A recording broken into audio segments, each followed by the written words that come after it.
Weight loss के लिए different body constitution के अकॉर्डिंग डाइट चार्ट होता है, उसके according he lifestyle management and exercises होती हैं। यदि आपको अपना बॉडी कॉन्स्टिट्यूशन नहीं पता है तो मेरे वेट लॉस सीरीज जो मेरे चैनल पे अवेलेबल है, पार्ट 1 से आप उसे देखिए, तब आपको पता चल जाएगा कि आपके बॉडी कॉन्स्टिट्यूशन कौन सी है और उसके अकॉर्डिंग अब मैं आपको diet chart, exercise regimen and lifestyle management के बारे में बताऊंगी। आज का ये वीडियो वात प्रकृति पे है। वात प्रकृति के जो भी व्यक्ति हैं उन्हें किस प्रकार का डाइट लेना चाहिए, कैसी लाइफस्टाइल मेंटेन करना चाहिए और कैसे एक्सरसाइज रेजिमेन फॉलो करना चाहिए। फ्रेंड्स, लेकिन एक बात ये भी है कि सिर्फ एक प्रकृति नहीं होती है, जैसा कि मैंने मेरे प्रीवियस वीडियो के सीरीज में बताया था। द्वंद्वज प्रकृति होती है, वात पित्त कफ इस तरह से। तो हम एक एक प्रकृति को डिस्कस करेंगे एंड देन जो मेरे प्रीवियस वेट लॉस सीरीज है उसे आप ध्यान से देखेंगे तो आपको स्वयं ही पता चल जाएगा। यदि आप स्वयं से प्रकृति अपनी फाइंड आउट नहीं कर सकते हैं, यानी बॉडी कॉन्स्टिट्यूशन आपको निकालना नहीं आ रहा है, तो आप डिस्क्रिप्शन बॉक्स में और जो स्क्रीन पर फ्लैश हो रहा है मेरा ईमेल आईडी, उस पर मेल कर सकते हैं या फिर कमेंट बॉक्स में कमेंट भी कर सकते हैं। I will help you out in this way. Friends, अब बात करते हैं वात प्रकृति की। तो मैं उसके प्रॉपर्टीज़ पे ना जाके डायरेक्ट आपको डाइट बताने वाली हूँ कि वात के जो 3 मेन गुण होते हैं, वैसे तो उसके कई गुण होते हैं लेकिन 3 मेन जो गुण होते हैं वो होते हैं रुक्ष यानी कि ड्राई होना, शीत यानी ठंडा होना और लघु यानी कि छोटा। तो फ्रेंड्स, जो भी चीज़ें ड्राई हों उन्हें मत खाइए। जैसे कि मैंने देखा है स्नैकिंग करने के लिए, वेट लॉस के लिए कई लोग लाई, परवल इस तरीके के सूखी चीज़ें खाते हैं, वो आपके लिए नुकसानदेह हो सकती हैं। शीत में तो कोल्ड एंड फ्रोज़न फूड सबसे पहले आपको अवॉइड करना है क्योंकि ये कोल्ड स्टोरेज से आता है और ये वात को बढ़ाता है। इसके साथ ही फास्ट फूड, जंक फूड और ऐसी जो भी चीज़ें जो बादी हों, जैसे कि बैगन, भिंडी, गोभी, इस तरीके की चीज़ जो गैस को बढ़ाती हैं आपके बॉडी में, जिसे बादी नॉर्मली लोग कहते हैं, वात को बढ़ाती हैं, उन चीज़ों को ना खाएं। जो गरिष्ठ है उनको ना खाएं। इसके साथ ही लघु भोजन यानी जो छोटे छोटे मील्स हैं, वैसे तो कहा जाता है कि मील्स को छोटे छोटे क्वांटिटी में ले, लेकिन आप उस छोटे मील्स को भी यदि बहुत कट शॉर्ट कर लेते हैं तो पर्पस ऑफ डाइटिंग, तो ऐसा आप बिल्कुल ना करें। इसके लिए आप अपने आयुर्वेद डॉक्टर से भी बात कर सकते हैं कि आपको आपके वेट एंड हाइट के अकॉर्डिंग कितना क्या डाइट लेना है। डोंट्स की बात चल रही है तो ये भी बता दूं कि वात जो होता है वो ट्रैवलिंग से बढ़ता है। तो यदि आपका प्रोफेशन बहुत एक्सेसिव ट्रैवलिंग का है या फिर आप ट्रैवलिंग के शौकीन हैं और वात प्रकृति के हैं तो आपको संभलना चाहिए, बहुत ज़्यादा ट्रैवलिंग से बचें, इससे वात एग्रीवेट होता है यानी कि वात बढ़ जाता है। नेक्स्ट पॉइंट है वो ये है कि लाइफ स्टाइल में आपको क्या क्या करना है। तो लाइफ स्टाइल में आपको वो एक्सरसाइजेज नहीं करनी है जो हाई इंटेंसिटी है क्योंकि अगेन वो वात को बढ़ा सकती हैं। इसके साथ ही आपको योग प्राणायाम जरूर प्रैक्टिस करना है और ये भी खाली पेट आपको एक्सरसाइज नहीं करना है, नहीं तो वात बढ़ जाएगी।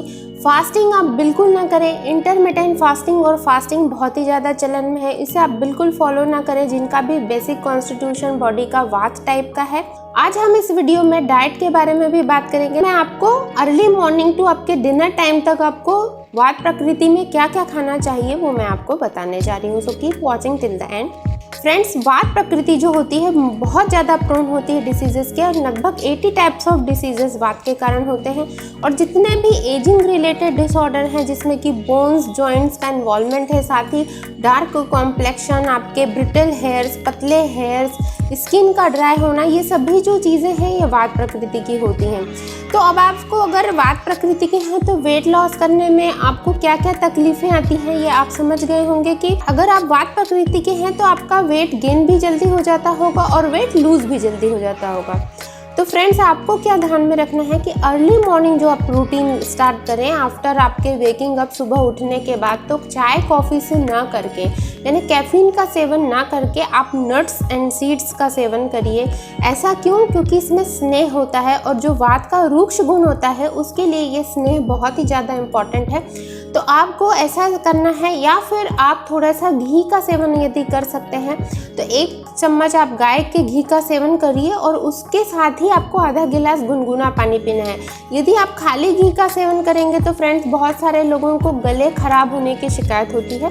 तो हमेशा आयुर्वेद में कहा गया है कि घी सेवन के साथ आप उष्णोदक यानी कि थोड़ा सा कुनकुने जल का सेवन करें, वो आप आधे ग्लास की क्वांटिटी में भी कर सकते हैं। नट्स एंड सीड्स में ओमेगा 3 फैटी एसिड्स होते हैं और ये आपके बॉडी को एनर्जी भी देता है, प्लस आपके लिए काफ़ी ज़्यादा फायदेमंद है और वात जो बढ़ी हुई रहती है उसे सबसाइड भी करता है। 1 घंटे बाद आप जो है चाय कॉफ़ी आप ले सकते हैं, वो भी 1 ही कप आपको लेनी है। और यदि आप कॉफ़ी लेते हैं और आपने अर्ली मॉर्निंग में उसमें घी नहीं खाया है, सिर्फ नट्स एंड सीड्स खाया है, तो कॉफ़ी में आप थोड़ा सा बटर खाएं।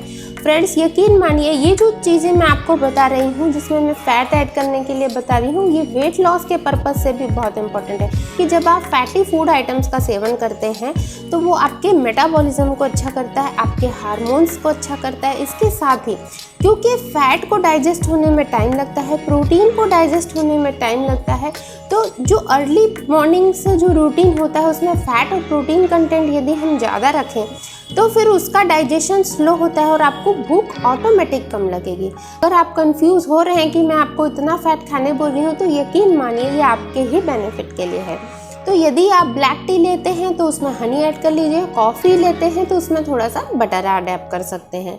नेक्स्ट जो आपका ब्रेकफास्ट है, तो फ्रेंड्स इंटरमिटेंट फास्टिंग आपको नहीं करना है, आप वात प्रकृति के हैं ऐसा मैंने आपको बताया है और ये बहुत ज़रूरी है कि आप ब्रेकफास्ट करें। इंटरमिटेंट फास्टिंग बहुत ही कम लोगों को सूट करती है और करती भी है, तो आपको ये ध्यान रखना है कि वो वेट लॉस कुछ समय के लिए करेगी। इसके साथ ही ब्रेकफास्ट हमारे लिए बहुत ज़रूरी होता है, दिन भर की एनर्जी उस पर डिपेंड करती है।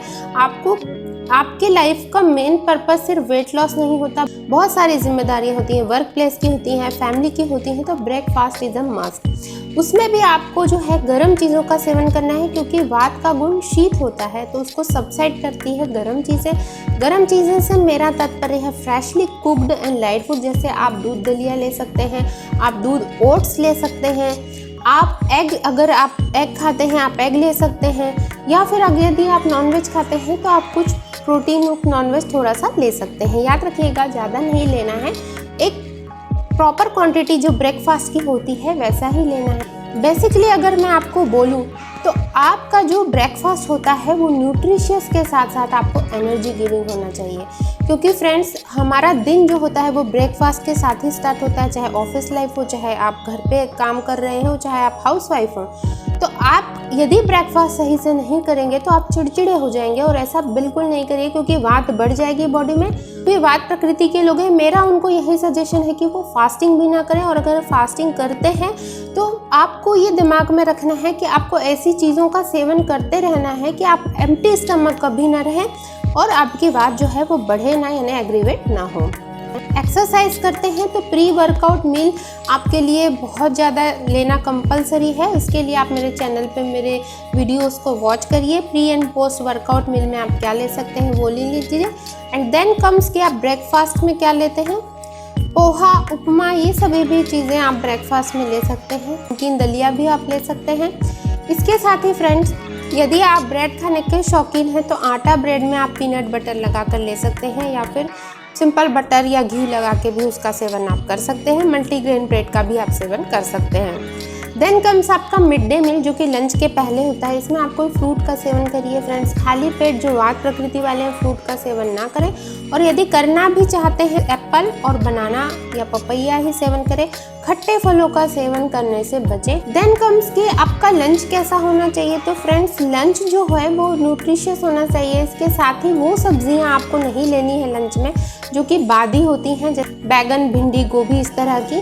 तो वो सब्जी लीजिए जो कि हल्की होती है, जैसे बॉटल गार्ड होती है, तरोई होती है, इस तरीके की सब्जियां आप हल्की लें। खाने में ज़्यादा मिर्च मसाले का सेवन ना करें। कटु तीक्ष्ण कषाय रस जिसमें हो वैसी चीज़ों का सेवन ना करें। बहुत ज़्यादा चटपटे पदार्थों से बचें। आप चपाती, दाल में घी ऐड करके आप ले सकते हैं। राइस भी ले सकते हैं लंच में साथ में, और साथ में आप जो है एक बाउल जो है वेजिटेबल का लीजिए। फ्रेंड्स वात प्रकृति वाले कच्ची चीज़ों से बचें, इसलिए आप सैलड्स खाने से बचिए और स्प्राउट्स कच्चे खाने से बचिए। इसका रेमेडी ये है कि आप सैलड्स खाना चाहते हैं तो आप उसके प्लेस पर सौते यानी भुनी हुई थोड़ी सी वेजिटेबल्स या बॉइल्ड वेजिटेबल्स आप ले सकते हैं, और स्प्राउट्स को भी आप बॉईल करके इवनिंग स्नैक में यूज़ कर सकते हैं। इवनिंग स्नैक में अगेन आप नट्स का सेवन कर सकते हैं, बॉइल्ड स्प्राउट्स का सेवन कर सकते हैं, या फिर आप सूप भी ले सकते हैं। यदि आप नॉन वेजिटेरियन हैं तो वैसा सूप ले सकते हैं, वेजिटेरियन है तो आप वेजिटेबल सूप या कोई भी स्वीट कॉर्न सूप, इस तरीके के सूप का सेवन कर सकते हैं। फ्रेंड्स, अब बात आती है डिनर में आप क्या लेंगे। तो डिनर में आप खिचड़ी, दलिया, दाल चावल इस प्रकार के फूड आइटम्स लीजिए और डिनर को हमेशा हल्का और सुपाच्य ही रखें। बहुत ज़्यादा हैवी और बाहर का खाना खाने से बचें। अल्कोहल का सेवन आपको बिल्कुल नहीं करना है। नाइट में कैफ़ीन, चाय, कॉफ़ी का सेवन आपको बिल्कुल नहीं करना है, इस बात का ध्यान रखिए। आपका डिनर जो है वो 8 to 9 के बीच में कंप्लीट हो जाना चाहिए। दाल राइस का सेवन आप कर सकते हैं, वेजिटेबल्स और चपाती ले सकते हैं, साथ में दाल ले सकते हैं, जैसे आपकी रिक्वायरमेंट है। मेरा कहने का तात्पर्य बस इतना है कि आप बहुत ज़्यादा हैवी खाना ना खाएं और वातवर्धक चीज़ों को ना खाएं। इसके साथ ही आपके पूरे डे के मील में फैट कंटेंट होना बहुत ज़रूरी है, क्योंकि वात को यही सबसाइड करेगा। ज्वार, बाजरा, इन सब की रोटी खाने से बचें और इनको अगर खाना भी है तो अच्छी तरीके से घी लगाकर इसका सेवन आप कर सकते हैं। फ्रेंड्स, इसके बाद आप जस्ट बेड टाइम के पहले आप टर्मरिक मिल्क का सेवन करें। टर्मरिक तीनों ही दोष और तीनों ही कॉन्स्टिट्यूएंट जो होते हैं, वात, पित्त, कफ, प्रकृति, तीनों के लिए बहुत अच्छा होता है। टर्मरिक मिल्क का सेवन करने से इम्यूनिटी भी बढ़ती है और साथ में जो ये टर्मरिक मिल्क का आप सेवन करेंगे ये गुनगुना करें। फ्रेंड्स, कोल्ड ड्रिंक्स लेने से बचें, आप ठंडी चीज़ों को लेने से बचें और जो भी चीज़ आप लें रूम टेम्परेचर से थोड़ी ज़्यादा गर्म होनी चाहिए। इसके साथ ही मैं ये नहीं कह रही कि आप एकदम उबलती हुई चीज़ें लें। जो भी फूड आइटम्स का सेवन आप करते हैं वो गुनगुना यानी कि वार्म होना चाहिए अच्छी तरीके से। गरम मसालों का आप ज़्यादा से ज़्यादा सेवन कर सकते हैं, वात प्रकृति वाले। आई होप वीडियो आपके लिए फ़ायदेमंद रहा होगा। नेक्स्ट वीडियो का सीरीज़ साइमल्टेनियसली पित्त एंड कफ के बारे में होगा, तो आप अपना बेसिक कॉन्स्टिट्यूशन फाइंड आउट करके आप उसमें से फूड आइटम सेलेक्ट कर सकते हैं या फिर आप मुझसे डाइट चार्ट भी ले सकते हैं प्रॉपर। यदि ये आइटम्स जो मैंने आपको बताए हैं ये आपके कुजीन्स में, आपके डेली रूटीन में शामिल ना हो तो मुझे इन्फॉर्म करिए। मैं आपको आपके डेली रूटीन के अकॉर्डिंग आपके डाइट चार्ट बनाने में हेल्प करूँगी। अगर आपको मेरा ये वीडियो पसंद आए तो इसे लाइक करें, मेरे चैनल को सब्सक्राइब करें एंड फ्रेंड्स एंड फैमिली के साथ इसे शेयर करना ना भूलें। स्वस्थ रहें, सुरक्षित रहें, कीप वॉचिंग। नमस्कार।